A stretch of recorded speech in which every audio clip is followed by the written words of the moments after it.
Yung marriage, sa babae at lalaki na lang. Yun na nga bigay mo na. Huwag mo nang pakialaman yung gawa ng Diyos. Nandyan na yan, di ba? That's overboarding. Hindi na tama yun. Si Senator Risa Ontiveros, siya ang isa sa nagpupush ng SOGI bill. Kayo, At ako rin ang nagpatigil ng SOGI bill. bakit, Mother Ricky? Nang sinabi ko, miski anong gawin sa mga bakla, bakla pa rin yan. Gilingin mo man yan, ang labas niyang baklang hamburger, walang pagbabago. Hamburger.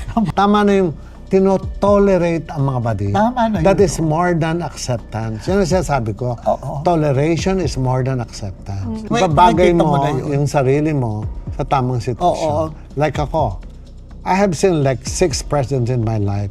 At lahat sila natulungan ko.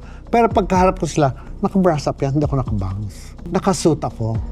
Hindi ako naka-glittery.